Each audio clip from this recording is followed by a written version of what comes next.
It's not too late to get a good deal on some new windows. Winter is coming. Window Nation is offering 50% off all window styles, so now is the perfect time to replace your old windows with new, custom-built, high-quality ones. Choose from over 1,500 styles and colors that all help protect and beautify your home. So don't miss out, because this is Window Nation's most popular deal. Schedule a fast, free consultation with Window Nation today. Call 866-90-NATION or head to windownation.com.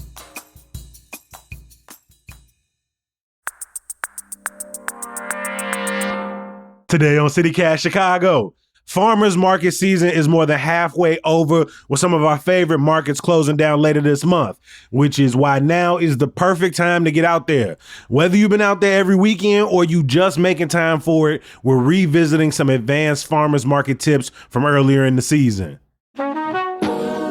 It's Wednesday, September 3rd. I'm Jacoby Cochran, and this is what Chicago's talking about.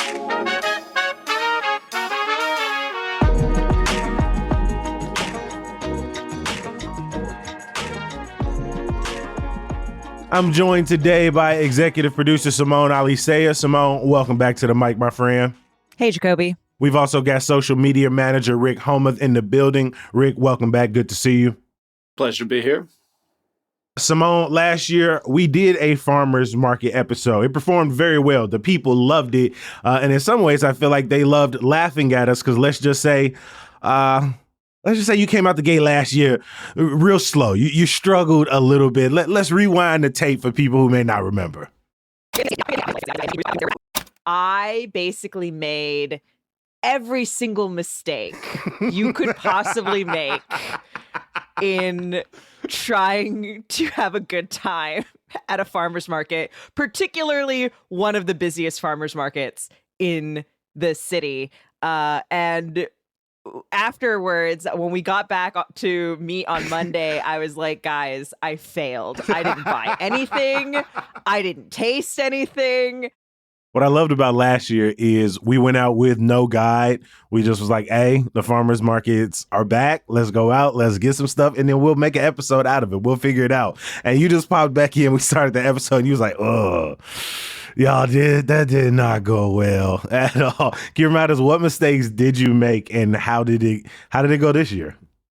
Yeah, so to catch people up, if you didn't hear the episode, I went to Green City in Lincoln Park last year, which is one of the largest farmers markets in the city. At the time, its 25th anniversary was celebrating, and the biggest mistake I made is I did not look up the start and end times of the farmers market. I thought it was going to be like a street fair where I could just kind of roll up whenever and have a good time. That is bad. Don't do that. I didn't eat or drink any coffee before going, assuming I would be able to maybe grab a bite and some coffee there. Oof. The lines were so insane that I didn't do any of that. Two mistakes in, and Rick is just silently sitting there like, oh. Rick is judging so hard right now. I feel bad for you, but that's all right. That's what we're here to fix. Yes. And then the last mistake I made is I didn't actually have a plan of like what I wanted to buy, because I thought the whole point of the farmer's market was to like mingle and meander, but it was so crowded.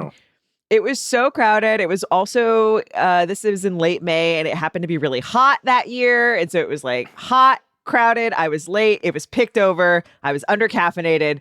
And so I rode up to arguably one of the largest farmers markets in the city. Yes. And so it did not go well. So this year, guys, I give myself a B, because I did manage to get to a farmer's market. I looked up and made a plan beforehand, and I did buy things. I went to the Lincoln Square Farmers Market, their Tuesday morning market, which goes from 7 a.m. to noon. I had made a plan, and I initially wanted to go pretty early. I woke up a little late, so didn't get there until like 8:30 or 9. But I stopped at Starbucks on the way, got my caffeine, got a bite to eat. I knew I wanted cheese and bread. I got cheese and bread, really, really excellent bread from Nourish Bakery. It's like a sourdough. And then Stamper cheese. I got this like apricot almond brie. I also made an impulse purchase of some purple asparagus, which is in season. And I made another impulse purchase, got some lavender syrup from Bitter X Bitters and Syrups, because the name got me. I thought it was good. Have you used either of those yet? So the syrup I gave to my boyfriend, and he has Smart. used it in his coffee. Good. So therefore, success on the syrup front. It has been used. It has been used. The asparagus may or may not be wilting in my fridge, which it says that's not at that point. By the time it gets to my home, like that's not on them, right? Like they had this beautiful purple asparagus. How are you storing them? Because that may have Currently, they're just sitting in my fridge. There's no real rhyme or reason. You gotta cut a little bit off the ends. And Sure, put 'em in yeah. some Oh, I water. know. You snap them. I know how. I know. I know what the correct thing to do. I did eat the bread and cheese too. I didn't eat all the cheese. I got too much cheese. I got a pound of cheese. Really should have gotten a half pound. I don't know what I was thinking. I live by myself. That was not correct. But I ate almost all. The bread was so good. I ate almost all of it immediately. I ate like a whole loaf of bread in like 2 days. So that. Solid. So I gave myself a solid B. I managed to actually go and get things, and I ate most of them. Mm-hmm. And so I didn't totally fail like I did last year. No, I feel that feels like a successful A-, if you ask me. I feel like you could be a. You're a really lenient grader, though, Jacoby. Like you got there, you had a plan, you filled your bag, you got it home, you used most of it. Whether you get I feel like the gifting it to someone else, I feel like that's like extra credit, and I think that's the thing that puts you over like an 89 to like that 90.3 territory, where like the A- is yours at that point. Rick, kind of you got a sense of how Simone fared last year versus this year. Quick thoughts. Well, I think if Simone was a medieval peasant, I would think she did really well. You know, of bread and cheese, she'd be living large. That said, I think I see within you an excellent farmers market patron yearning to get out. So I hope that over the course of this interview, we will liberate you from the shackles of expectation, and you will really come into your own as a patron, again, of one of Chicago's many fine farmers markets. Yes, because, you know, I get the sense that you hold a certain amount of fear for the farmers market. And I'm here to tell you, it should be the opposite. Like me personally, I'm walking into the farmers market like Homer at the chili cook-off, right? Where a hush falls over, you know, the children and their parents shuffle them away and they know trouble's coming. So they should fear you. So again, that's what we're going to try and cultivate today. The cauliflower fears Rick when he steps on the scene. Yeah, exactly. We're not there to make friends, right? Like this isn't some fun, good time. No, our goal was just to get to the farmer's market, to like put a smile on our face, to like me when I go, I show up with a little bit of cash. I'm always paying extra on top of whatever they are charging there. I'm not there to barter. I am there to just like celebrate the farmer's market. I'm there to be finessed a little bit. Right. But it sounds like you take a different approach. A lot more strategy seems to be involved in your farmer's market visit. So what is your local farmer's market and how often do you go? So I go to the Logan Square market probably the most often just because that's closest to me and I can very easily hop on my bike and be there in like 5-10 minutes. But Green City right on the lakefront is probably my favorite. I think they have a little bit more informed decisions when it comes to, you know, curating their vendors. Froggy Meadows there, one of my favorite booths. Shout out to Jerry who runs that. I think it's just a matter of once you kind of develop a relationship with the places you go get your stuff, you kind of know what to expect when you're walking in and you're not just kind of walking in blind. I went to the Jefferson Park Farmers Market at the Irish Cultural Center for the first time not too long ago. That was kind of a trip. And then if I'm downtown, I'll try and pop by the market at the Daily Center, which I think really packs in a lot of cool stuff for the tiny space. But yeah, overall, I think, you know, knowing ahead of time what is out there is a better way to kind of like temper that anxiety. But I think what you said is correct. Like at the end of the day, like gone are the days where you're going to get a deal at the farmer's market necessarily, you know, especially with the advent of so many great grocery stores in the city that have, you know, produce from local farms. You know, I'm thinking of Agora specifically by me has, you can get asparagus from like Klug Farms there, for instance, right? So when you walk in, you know, we make jokes about the being combative at the farmer's market, or at least I do. But the reality is like, yeah, you are there to kind of support the farmers and kind of get a window into their process and ask them for advice and tips and things like that. So yeah, the reality of it is like, yeah, you're there to have a good time and just kind of connect with the people there.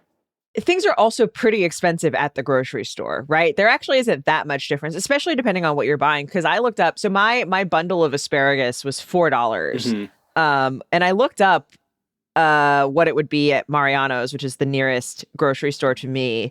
And the organic bundle is exactly the same price. It was $3.99.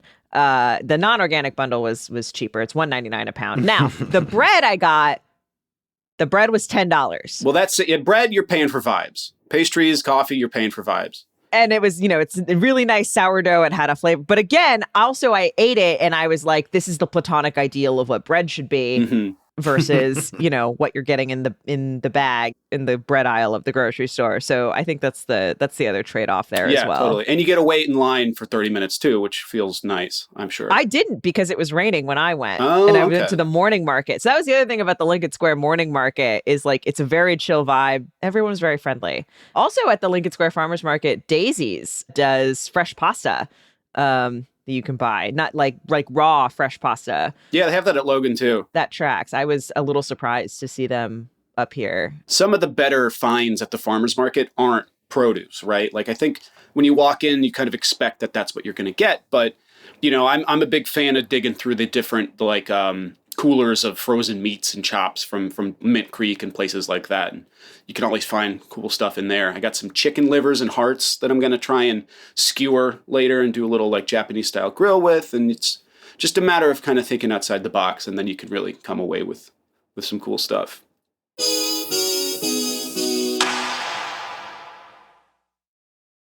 If you're looking for a new career, I want you to pause for a second.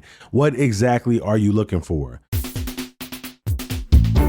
Maybe it's something that's flexible, that works on your time, something where you can use those people skills, your creativity to work with and connect others, something where you can make an impact. If the answer is yes, then maybe you should consider real estate. Realtors not only help people buy and sell homes, but navigate Chicago's rental market. They help people find the next great location to realize the small business dreams, which means you can help people find stability, put down roots, grow something in their neighborhoods. Plus, you get to set your own schedule, choose who you work with, explore different parts of the city. So if real estate is for you, here's how to get started. Visit realtorsrealestateschool.com today to schedule your free career consultation. That's realtorsrealestateschool.com.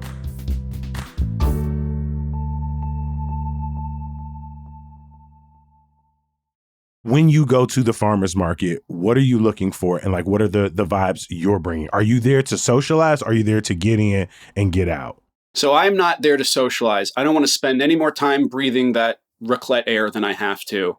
I tend to not have a plan. I recommend for some of us, maybe if it's difficult, to come up with the plan beforehand and think of what do I want to cook for dinner? If I'm buying something, how long is it going to last in the fridge? There are some people, I won't name names, but perhaps could kind of take that lesson and apply it to their life.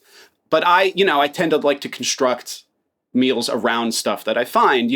One of the cool things I found this past couple weeks that I don't think I've seen in past years were these little chamomile blossoms, and I like chamomile tea, for instance, and I had never seen them in raw quote unquote form. And so, they had them at a couple different stands, and I talked to some woman who, gave me some tips for what to do with them. And if all else fails, they just kind of boil them in water and then make tea out of it. I wait for inspiration to strike me in the moment and then try not to get too over my skis with it. The things you get at the farmer's market can supplement your meal plan. So I think that kind of alleviates some stress as well. So it sounds like you're not there to socialize with people, but you are willing to engage a conversation with the vendors. Simone, what about you? Because I find myself to be someone who I sometimes want to know the story of the vendors who are there in a way that I feel like I take more time than I'm at a street festival, just kind of walking through. I feel like I'm there to strike up conversation with the vendor, start a relationship that'll maybe last for a couple of months as I keep coming back, maybe to their stall. I love the idea of that. I think that sounds really nice. Realistically, usually what I'm asking the vendor is I'm asking, how are you preparing this? What are you using this in?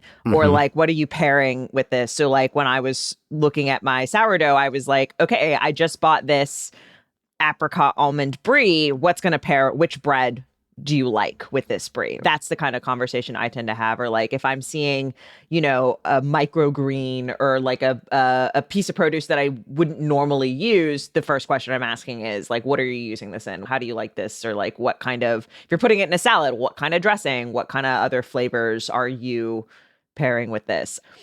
It's interesting because I think different markets lend themselves to being more of a social event. As I said, at the Lincoln Square Market, sort of in the morning, it's a lot of people who are stopping in before, getting on with the rest of their day. I think a weekend market like Green City is absolutely a social event. I think the Logan Square Farmers Market has become, more of almost a street fair than it is like a true farmers market. And kind of the point is to gather a group of people, go check out the sort of what's around and probably wait in lines that I personally don't want to wait in because I really almost never want to wait in line for anything.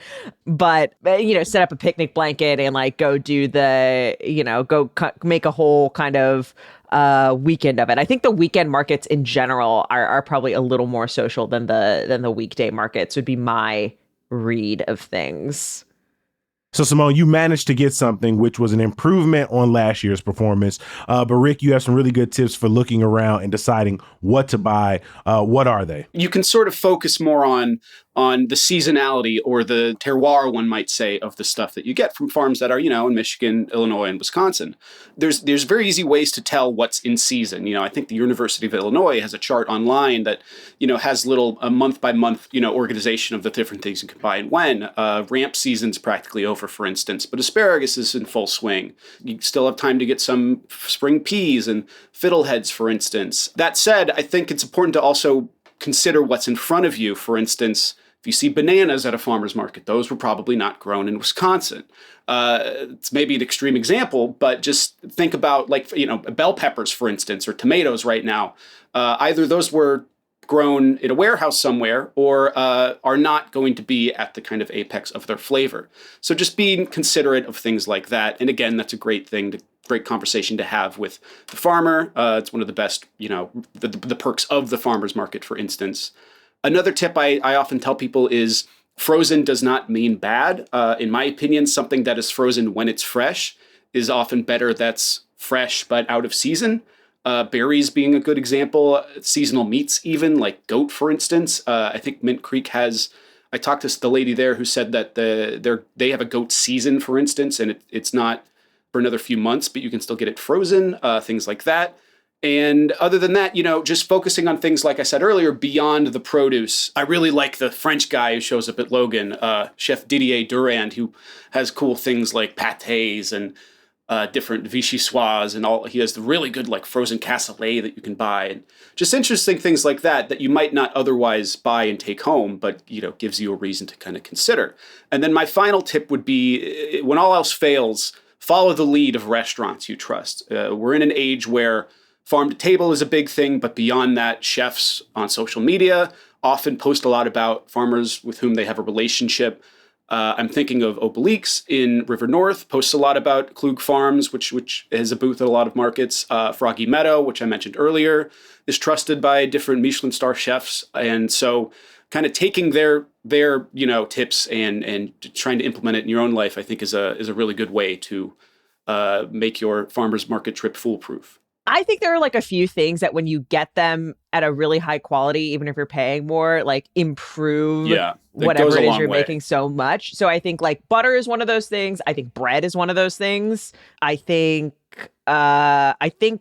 meat can be that way, depending on kind of have to really talk to the butcher, to the farmer, to kind of get a sense of what it is you're using it for. If you get a heritage pork, as opposed to something that has been bred to be the other white meat, quote unquote, then that will taste miles different than anything else you've ever had.